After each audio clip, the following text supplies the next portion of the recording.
bienvenidos a un nuevo encuentro. En un ambiente de ordenamiento monetario, ¿qué ocurrirá con el sistema de precios de la construcción? ¿Cuál será la metodología para el cálculo de los precios de construcción? ¿Qué va a pasar con los presupuestos de las obras ya aprobadas? Estas y otras interrogantes tendrán respuesta en este espacio con los especialistas invitados. Doy el saludo a Margarita de la Caridad Costa Rodríguez, directora de Político de Precios del Ministerio de Finanzas. Bienvenida. Muchas gracias. Saludos a todos. Y a Ramón Sergio Medina Herrera, que es el director de Balance Constructivo del Ministerio de la Construcción. Muchas gracias. Bienvenido, Ramón. Muchas gracias. Comenzando con Margarita. Margarita, ¿cuáles son las principales modificaciones del sistema de precios de construcción y montaje? ¿Y qué va a pasar con los inversionistas que tienen presupuesto de obras aprobadas si este presupuesto comenzó en un ambiente de dualidad monetaria y ya estamos en un nuevo contexto? Así es, Roxana. Como conocemos, se van a producir transformaciones en todos los precios, en los precios mayoristas, como ya habíamos conversado en otras oportunidades. Y los precios del sistema de la construcción tienen también un enfoque transformador en este proceso de ordenamiento monetario. Las transformaciones que van a ocurrir son transformaciones graduales, pero muy importante, en un primer momento, para no paralizar la economía, todos los actores de la economía tomarán como referencia las modificaciones al sistema de precios de la construcción actual. Sus bases de costos se modifican, se incrementan los costos tanto por el consumo material, por el uso de la mano de obra, así como por el alquiler y el uso de equipos. Son transformaciones necesarias porque dan respuesta al proceso de devaluación que se va a producir una vez que se haya decretado la unificación monetaria y cambiaria. Ahora bien, ¿qué ocurrirá con aquellas obras que son de continuidad? El Ministerio de Economía y Planificación define como concepto cuáles son las obras que continúan. En esos casos, el importe, el valor de lo ya ejecutado se mantiene, porque hay un principio también en ordenamiento monetario que los inventarios no se revalúan. Y la parte ya ejecutada en un ambiente de dualidad monetaria y cambiaria mantiene sus valores, mantiene sus importes. ¿Cuál es la parte que se revalúa? Se revalúa la parte no ejecutada de un presupuesto de una obra. De ahí que deben estar al tanto todos los inversionistas. Hay normas jurídicas que definen cómo proceder. Se emiten dos normas jurídicas.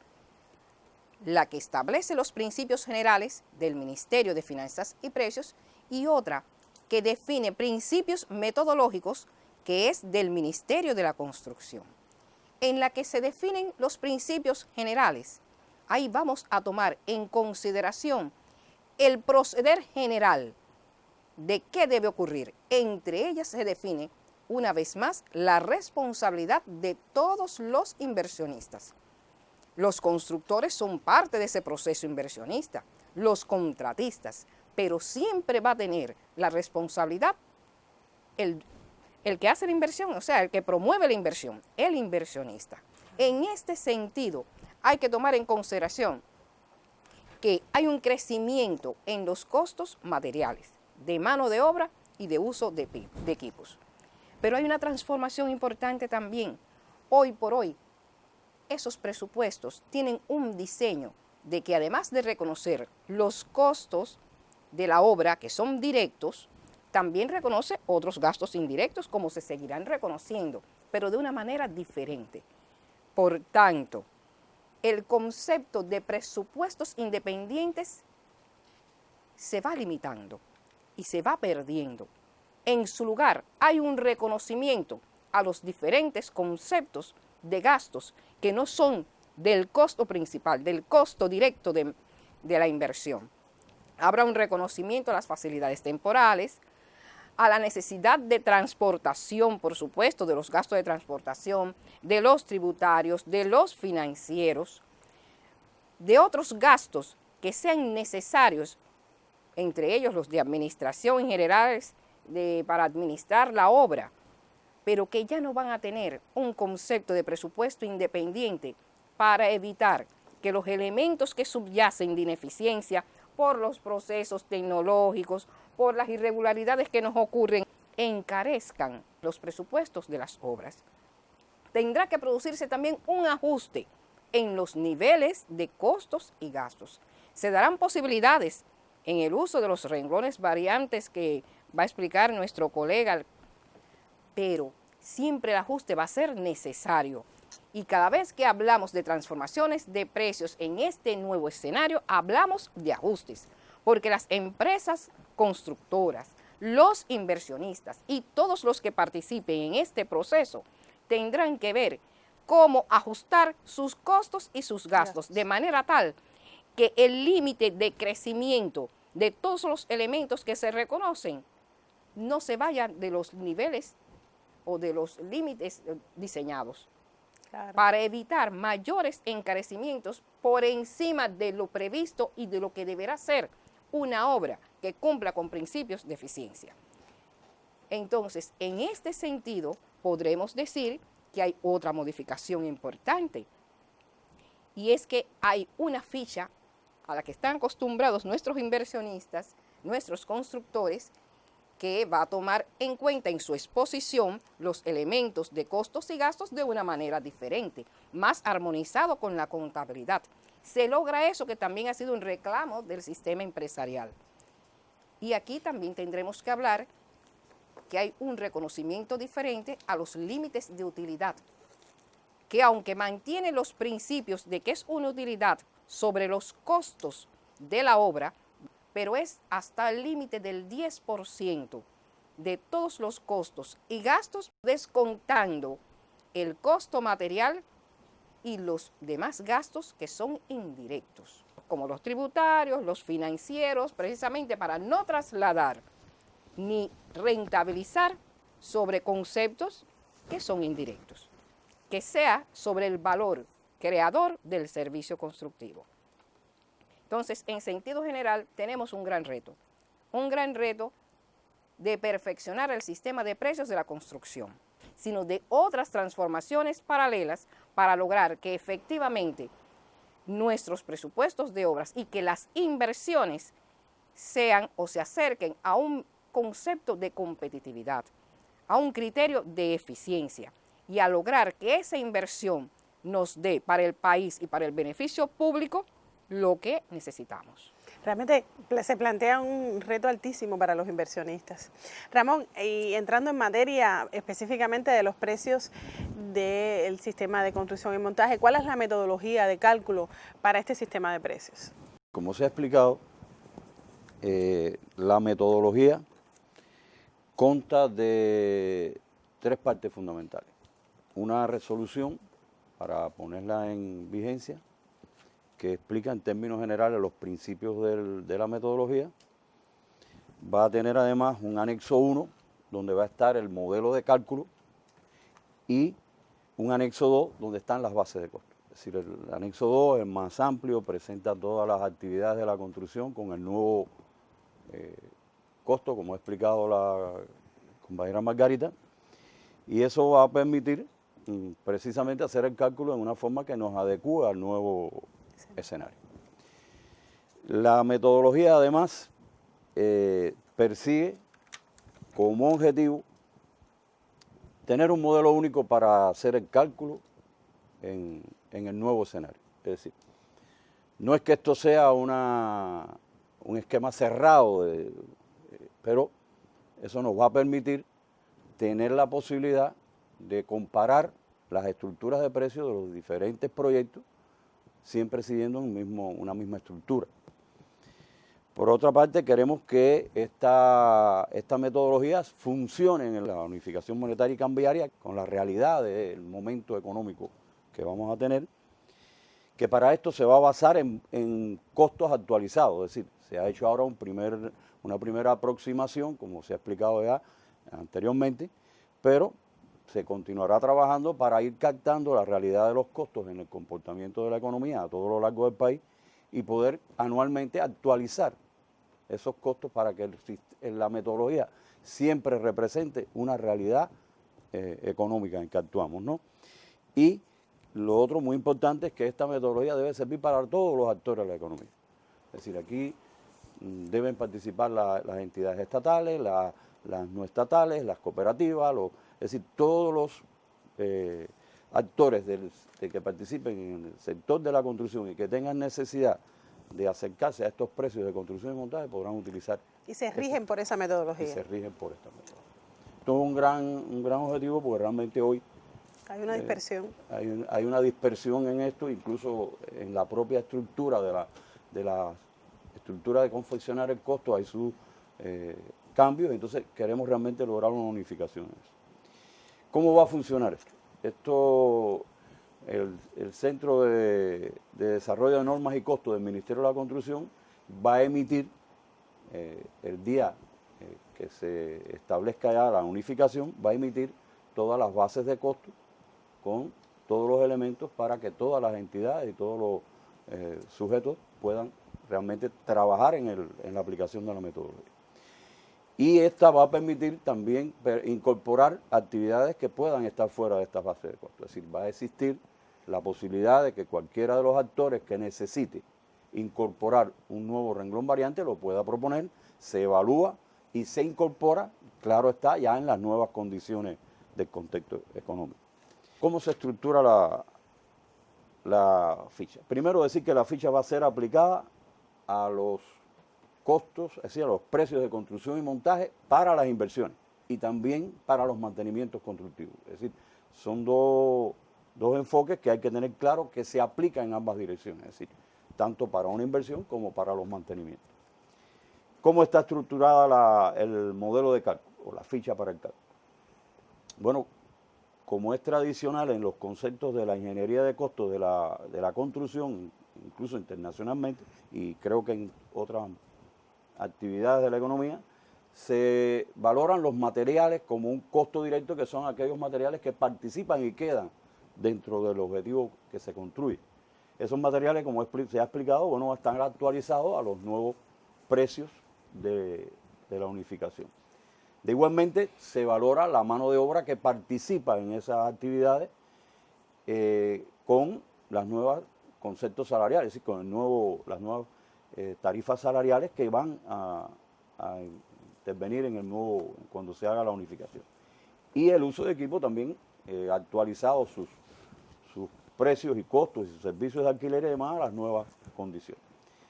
Esto nos da tradicionalmente lo conocido como costos directos o puros de construcción, que sería sumar estos tres elementos y nos daría ese costo directo, que evidentemente va a estar actualizado y se va a incrementar con respecto al que actualmente referimos, con todos los impactos que cada una de las partidas recibe. Después viene un concepto muy importante, que es el gasto asociado a la producción de la obra, que hay que detallar. Realmente aquí tenemos una dificultad, que es uno de los cambios de mentalidad más fuertes que, como nos reclamaba la compañera Margarita, debemos hacer. Hay que ir exactamente a lo que requiere la obra. Y hay que valorarlos en el nuevo contexto, pero con las cantidades y costos que realmente requieren esos gastos. Porque no se pueden incorporar en esta partida gastos que realmente no estén asociados, como bien dice el tema, a la producción. Esto nos dará entonces el total de costos y gastos directos de producción como suma de la partida 4 y la partida 5. En este espacio debe quedar reflejado lo que hace falta imprescindiblemente para hacer la obra. Ya después que tenemos definidos estos costos y gastos directos, pasamos al cálculo de los gastos indirectos. Comenzamos por los gastos generales de administración. Bueno, también en esto hay que optimizar. Nosotros no podemos, las empresas constructoras o las entidades que administran, digamos, los constructores, no pueden incorporar en una sola obra todos sus gastos. Esto tiene que ser bien analizado. Hay que realmente los gastos que tenga esa entidad tienen que distribuirlos muy acertadamente por cada obra, por cada uno de sus proyectos. Nos hemos encontrado casos donde realmente los gastos generales de administración de la empresa, digamos, se cargan a veces excesivamente a un proyecto o a una obra cuando realmente debe ser prorrateado, porque ella participa en muchos proyectos, no solo en uno. Y estos gastos generales de administración que no nos pueden cargar el presupuesto exageradamente. Después continúan las facilidades temporales, que realmente son necesarias en cada obra. Quizás hay esquemas en algunos casos que son más simples, pero generalmente todas las obras llevan estas facilidades temporales. Las facilidades temporales hay que enfocarlas muy claramente. Si yo estoy haciendo un activo nuevo para esa facilidad temporal, digamos, construirla cerca de la obra, bueno, tengo que cargarlo con ese costo que realmente lleva construir exactamente la cerca. Pero si yo utilizo determinadas instalaciones que son, digamos, portátiles, a veces se utilizan determinados contenedores de oficina, yo lo que tengo que cargar a la facilidad temporal es la depreciación de ese activo. No como no sucede que a veces se le carga el valor total del activo, porque realmente ese activo va a ser utilizado en esa obra, pero cuando ya concluya va a ser utilizado en otra. Lo que debe ir a cada presupuesto por proyecto es la depreciación de los activos que yo utilice en esas facilidades temporales. Y los suministros y medios de la obra es también algo muy importante. Yo tengo que identificar exactamente cuáles son los costos de transportación de los suministros y de los medios que deben ir a esta partida. Si tampoco puedo ser descuidado y duplicar el cargo de esto, porque si el material tiene determinada incidencia en su costo directo de alguna transportación, yo no la puedo volver a poner aquí. Se entiende que realmente, como nos han llamado, tenemos que ir a una optimización y a una verdadera identificación de lo que es el costo que vamos a tener. En esta primera parte de los costos indirectos pasamos otra partida que son los otros conceptos de gasto. Aquí están los gastos financieros, que necesariamente siempre hay que enfrentar, también hay que optimizarlos. Los gastos tributarios, que son exactamente los autorizados para ser cargados. Hemos encontrado una práctica tendiente a incorporar a esta partida gastos tributarios que no van ahí. Por ejemplo, nosotros tenemos una contribución al municipio que deben hacer todas las entidades que actúan en determinado territorio. Eso realmente es un tributo que tiene que pagar esa entidad fuera del costo. O sea, la contribución territorial. La contribución territorial no se puede cargar aquí. Y como eso, otros tantos casos, nos hemos encontrado algunos momentos en que han puesto los tributos sobre la venta, es decir, el impuesto sobre venta, en el caso de los no estatales, realmente esto hay que depurarlo bien y necesitamos estar bien identificados qué va a esa partida. En los imprevistos, que los imprevistos, aunque se tengan en cuenta, solo se van a cobrar cuando ocurra. Hoy los ponemos en los presupuestos y automáticamente no hubo imprevisto y yo lo cobro. No puede ser así. Durante el transcurso de la ejecución, durante la construcción, hay que ir identificando si realmente el imprevisto hizo falta, se autoriza por la contraparte, el constructor o viceversa, pues realmente se utiliza. Si no, realmente debe quedar sin uso. Después aparecen otras partidas que son muy complicadas. Las partidas que requieren realmente ser acordadas, ahí puede ser que excepcionalmente, que lo vemos así, o casi en muchos casos ya no llega a ser excepcional, casi es una norma, que tenemos albergados. Bueno, los costos de ese albergamiento debían ir a esta partida. Claro que hay que también llevarlo a punta de lápiz, porque hay que ver cuáles son los albergados que cargan a esa obra y en qué intensidad y en qué momento y en qué frecuencia. Yo no puedo cargar todos los albergados que tenga una empresa a este proyecto. Es decir, este tema va a estar bien explícito y bien explicado en cada uno de los contenidos de las partidas.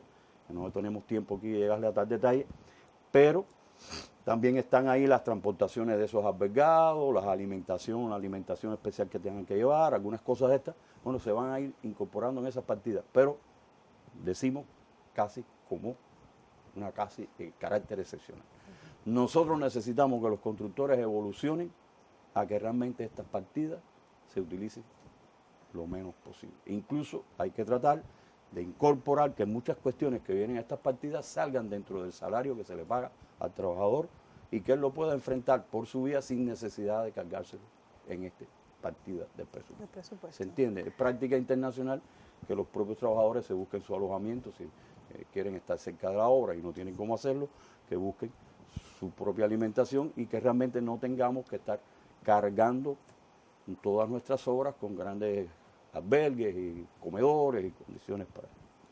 Esto nos da el total de gastos indirectos de la obra. Aquí quiero decirle que se incorpora un concepto, es que el gasto indirecto no va a ser ilimitado. Es decir, a pesar de haber apretado, como hemos ido explicando en cada una de las partidas, cuando llegue yo a esta suma tengo que comprobar algo.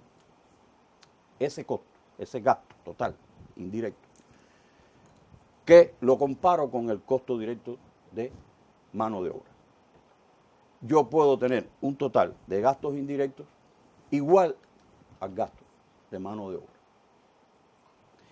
En el caso de las obras de edificación, en el caso de las obras de ingeniería, puedo tener este gasto 1,5 veces con respecto al gasto de mano de obra directo. ¿Por qué esta diferencia? Bueno, las obras de ingeniería generalmente incrementan en los costos directos lo que se llama gasto de equipo, uso de equipo y materiales, y disminuyen mucho el uso de mano de obra. Claro. Por tanto, hemos analizado que se utilice un índice un poco superior como límite.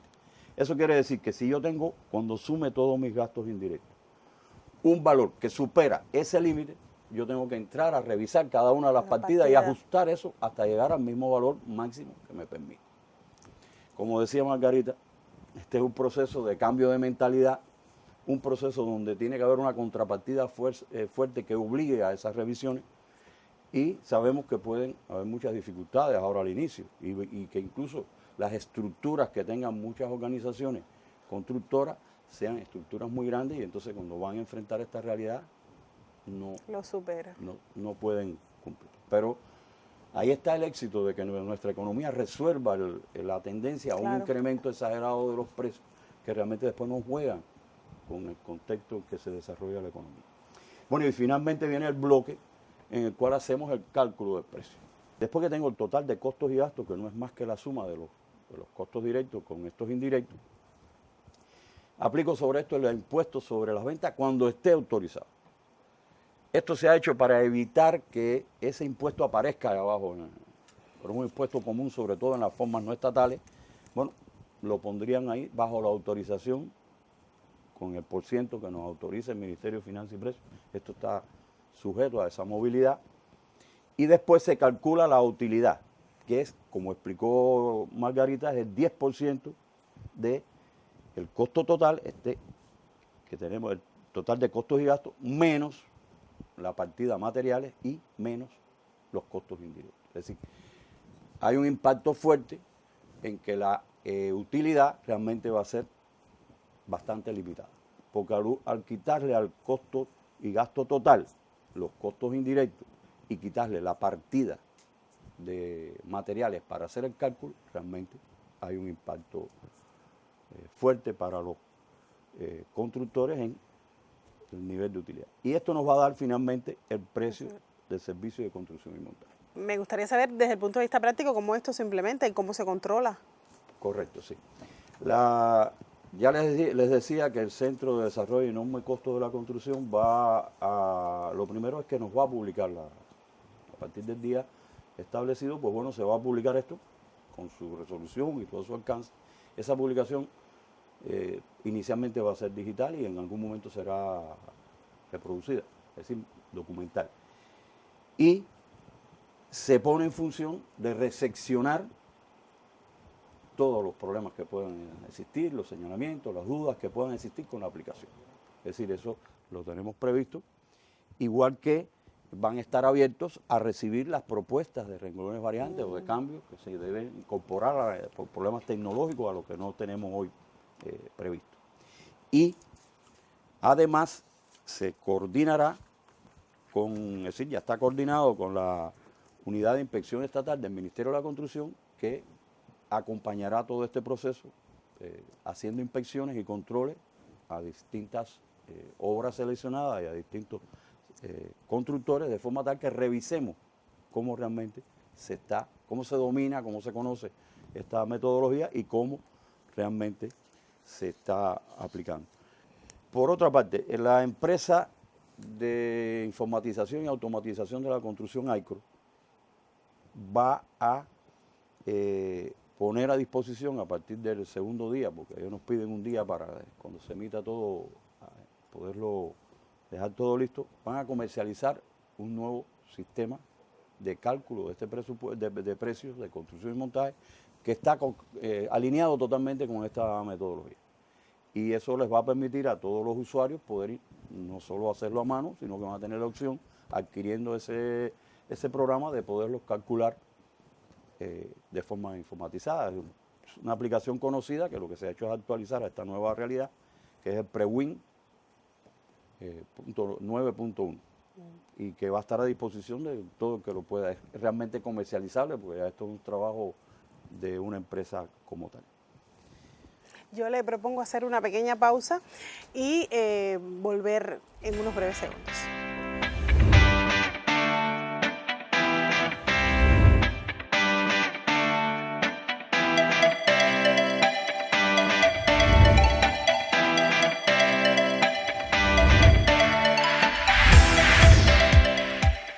Continuamos en nuestro espacio hablando acerca de los precios de los sistemas de construcción y montaje en un nuevo escenario de ordenamiento monetario. Ramón, usted se refería hace unos segundos al sistema informático que está diseñado para soportar todo este sistema que ha explicado. Su nombre es PreWin 9.1. Ideado, según nos comentaba, por la empresa de informática y automatización de la construcción. ¿En qué consiste el sistema? Bueno, el sistema está ideado y desarrollado en función de la propia estructura que hemos explicado aquí del modelo de cálculo. ¿Qué novedad tiene el PreWin 9.1? Que incorpora el poder elaborar la ficha hasta la concepción del precio, algo que los sistemas anteriores no tenían. Es decir, la realidad que nosotros perseguimos es que cuando se calcule por la nueva metodología un precio, ese precio llegue hasta el resultado final, que vaya organizando todas las partidas, incluso lo que debe incluir cada partida, de manera tal que automáticamente, es decir, automatizadamente se dé el resultado final del precio. Si yo, como usuario del programa y como inversionista o como constructor o presupuestista, soy capaz de identificar todas las cifras con su debido orden, en el mismo orden que el programa me lo va a dar, yo puedo obtener un precio total. Esto cambia porque realmente los sistemas que tenemos hoy llegan hasta los costos directos. Y un poco todo el tema del costo indirecto y el propio cálculo del precio quedaba hacerlo manual. Generalmente todos los profesionales nuestros usan el Excel para completar después del costo directo. En este caso estamos dando un sistema que permite llegar hasta el final del cálculo. Eso tiene una ventaja, que nos deja reflejado exactamente cuáles son los costos directos y cómo se estructuró el costo indirecto. Es decir, queda informatizado qué cálculo yo hice, qué costo yo puse, qué cantidad yo y puedo auditar, puedo revisar en cualquier momento cuál fue ese cálculo que se hizo en el sistema. El sistema además lo estamos enfocando para que pueda ser usado por todos los sujetos del proceso. Es decir, en su momento inicial lo va a usar el inversionista. El inversionista tiene que aprender a utilizar el sistema y tiene que lograr calcular su precio para su inversión en construcción y montaje. Ese es un tema que hoy tenemos bastantes dificultades porque generalmente los inversionistas piden que ese cálculo lo haga el constructor, que es al final el que domina más los detalles. Bueno, ahora tenemos que hacer un esfuerzo y lograr que los inversionistas aprendan a hacer ese cálculo, con el objetivo que después le puedan hacer contrapartida a la propuesta que pueda hacer el constructor, para que pueda negociar y para que realmente pueda defender el objetivo de que logremos el límite adecuado que nos exige el nuevo momento económico. Y el sistema también un poco va a estar enfocado, lógicamente esto no va a estar así en el primer momento, pero se va a continuar trabajando en este enfoque, de que realmente nosotros logremos montarle al inversionista las condiciones para que él pueda tener la misma versión del presupuesto en varias etapas. Claro. Es decir, el sistema va a decir, bueno, estamos en la etapa de la idea, tú vas a calcular un presupuesto, te vamos a dar este valor. Cuando ya se llega a las soluciones conceptuales, puede hacer otra versión porque ya hay más información, es decir, esto es un proceso por aproximaciones, así a llegar hasta la ingeniería básica y finalmente incluso hasta el presupuesto que se acuerda en la contratación y el presupuesto que realmente se ejecuta, que son distintas etapas. Si lográramos que esta cultura llegara a nuestro sistema de proceso inversionista, pudiéramos aspirar a que realmente haya una mejor gestión que no permita que se nos estén extendiendo los presupuestos, como generalmente sucede, que la obra comienza con un valor y después termina con otro. Es decir, crear las facilidades para que pueda existir una gestión durante todo el proceso de los presupuestos de construcción y montaje. Es decir, tenemos previsto que el sistema en sí, que es responsabilidad del Ministerio de la Construcción, y que la informatización de esta metodología o sistema realmente también favorezcan el lograr que se logre un poco invertir la tendencia que hoy tenemos en las construcciones de que realmente o se van de plazo o se incrementan los costos y todo eso tiene que ver con la recuperación si es una inversión, tiene que ver con la recuperación de la inversión, y si es un mantenimiento constructivo, tiene que ver con el gasto del presupuesto de la entidad, porque ese es un gasto que se lleva operacional, entonces los gastos operacionales también a veces se afectan. Es decir, el PREWIN, incorporándole todos los elementos que se irían haciendo progresivamente, debe ayudarnos considerablemente a tener un escenario mejor en todo este tema de la construcción. Y de manera general, en un escenario de ordenamiento, comentábamos antes de comenzar el espacio, ustedes valoraban que se prevé un papel mucho más activo de los inversionistas, se prevé y se necesita un papel mucho más activo de los inversionistas. Sí, hoy tenemos una dificultad, que es que no siempre se hace la contrapartida que debe existir en el control del presupuesto. Es decir, una inversión tiene un presupuesto aprobado, un presupuesto que queda fijado en el estudio de factibilidad técnico-económico, que se le aprueba esa inversión. Se supone que ese límite yo no debo exceder. Y entonces, a veces la falta de conocimiento, no contar con herramientas adecuadas, lleva a que esto se vaya justificando por los demás sujetos del proceso, y obligan al inversionista a buscar más dinero, y para poder completar el final de la obra, entonces tiene que buscar presupuestos adicionales. Nosotros necesitamos que los inversionistas realmente se preparen para poder hacer contrapartida y nosotros poder mantener en el nivel que necesita el país este tema. Hay que decir que nosotros estamos haciendo un esfuerzo que nuestros costos de la construcción se parezcan al área geográfica, que nuestros costos de la construcción puedan ser competitivos para inversiones extranjeras, que puedan ser. Hoy estamos en un proceso, realmente en dificultades con esto, porque el cambio vigente hoy no nos permite valorar correctamente el precio, pero en el nuevo escenario nosotros tenemos que lograr que parecernos a este entorno geográfico, porque desarrollamos nuestra actividad de construcción en las mismas condiciones que los países cercanos, y con una mano de obra que tiene más o menos las mismas características. Incluso nosotros pudiéramos decir que nuestra mano de obra, incluso en algunos casos, es más calificada. Por tanto, esa es una encomienda que le pedimos tanto a los inversionistas como a los explotadores, que realmente nos acompañen en lograr que se aplique correctamente la metodología, que es lo que nos va a permitir, porque ellos son los que pagan. Los que pagan deben controlar lo que pagan. Exactamente. ¿Algo más que agregar, Margarita? ¿Cómo no? Habría que puntualizar que el nuevo valor de ese presupuesto estará comprendido por el valor de la parte de la obra ya ejecutada y el valor recalculado según se ha explicado. Por tanto, los inversionistas que deben conocer y tener muy claro que ese nuevo límite va a ser el importe total para poder acordar con los constructores. No importa que el constructor sea de una entidad estatal o no estatal. El límite que siempre va a tener el inversionista es ese nuevo valor de la obra por la parte recalculada, adicionando lo ya ejecutado, el valor de la parte ejecutada. Esto es un gran reto. Como ya explicaba nuestro colega, conocemos de las irregularidades que se han producido, conocemos de la tendencia a veces a revisar los presupuestos de las obras, y ahí tendremos que lograr una batalla importante con indicadores que gradualmente se irán introduciendo en el proceso de transformaciones de las inversiones. Yo creo que son grandes transformaciones que están a las puertas, que yo creo que llevan un estudio y una preparación constante de todos los actores involucrados en esos procesos, por el impacto tan trascendental que va a tener en un sector tan vital como este de la construcción. Muchas gracias a los especialistas por estar con nosotros, y a ustedes gracias por su atención. Los esperamos en un próximo encuentro.